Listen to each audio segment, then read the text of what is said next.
একে শ্রীদেবীর কন্যা, তাই বি-টাউনের নতুন প্রজন্মের নায়িকা। সবার চোখ এখন জাহ্নবী কাপুরের দিকেই। তার পোশাক থেকে পুরুষ বন্ধু সব কিছু নিয়ে অনুরাগীদের কৌতূহলের শেষ নেই। এদিকে কথায় বলে মেয়েরা বড় হয়ে গেলে মায়ের বন্ধু হয়ে যায়। তিনি তারকাই হন কিংবা আমজনতা।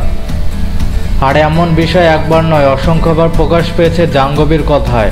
শ্রীদেবীর সঙ্গে বড় মেয়ে জাহ্নবী কাপুরের সম্পর্ক ছিল অনেকটা তেমনই। বড় হওয়ার সঙ্গে মায়ের বন্ধু হয়ে উঠেছিল জাহ্নবী। এদিকে জাহ্নবীর জনপ্রিয়তা এখন তুঙ্গে।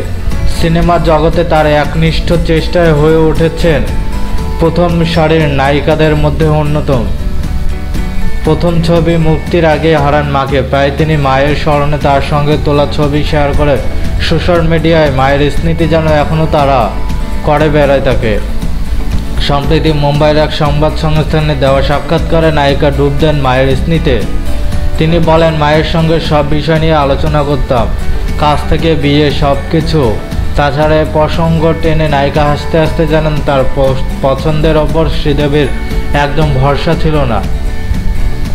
তিনি প্রায় জাহ্নবীকে বলতেন জাহ্নবীর বিয়ের জন্য পাত্র তিনি খুঁজেই দেবেন, কারণ না বুঝে খুব সহজে মানুষকে ভালোবেসে ফেলেন জাহ্নবী কাপুর।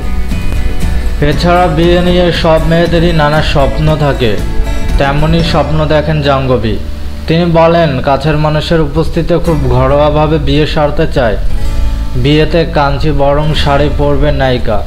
তিরুপতিতে বিয়ে করার স্বপ্ন অভিনেত্রীর।